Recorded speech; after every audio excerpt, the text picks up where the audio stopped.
বাবা তাড়াতাড়ি খোঁজো, বীজ রোপণ করতে হবে। যদি বৃষ্টি আসে তাহলে আমাদের অনেক কষ্ট বেড়ে যাবে। আরে বাবা করতেছি তো, আমার হাত তো আর মেশিন না যে দ্রুত করব।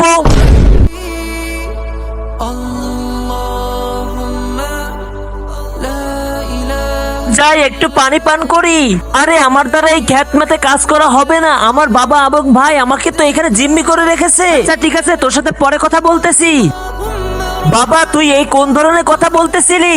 আরে বাবা তুমি, বাবা এই যে ক্ষেতের কাজ, এর দ্বারাই আমাদের সংসার চলে, এর দ্বারাই আমাদের রুটি রুজি হয়। বাবা তুমি এর দ্বারা গর্ব করতেছো, এই নিয়ে তুমি সুখী আছো? আর এর থেকে তো পান্তা ভাত খাওয়া ভালো। আমার লাগবে না এরকম জীবন। তাহলে কি করতে চাস তুই? বাবা আমি অনেক টাকা কামাইতে চাই, আর আমি এখন বের হয়ে যাচ্ছি বাসা থেকে। যখন অনেক টাকা কামাবো তখন আসবো বাসায়। এই নাও আমি চলেছি। এই নে আবার দেখ আমি জিতে গিয়েছি। চল আবারও খেলি। এবার আমি টাকাটা নিয়ে দিব। এই যে ছেলে তুমি কে? ভাইয়া যেটা খেলতেছেন এর দ্বারা টাকা কামানো যায়, একবার লাগালে ডবল পাবা। কত টাকা আছে তোমার কাছে? আমার কাছে 10 টাকা আছে। আচ্ছা সামনে বসো।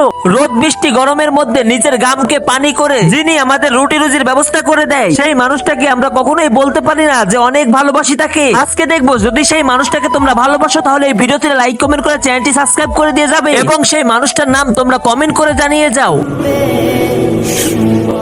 এই নাও আমি দান মেরেছি। আরে এটা তোর কি কপাল, প্রথম দানেই 500 পেয়ে গেলি। বন্ধুরা এইভাবে ছেলেটির জীবনটি নষ্ট করে ফেলে, কিন্তু তার বাবা মার কথা না শুনে। বন্ধুরা এরকম অবাধ্য সন্তান থাকার থেকে না থাকাই ভালো।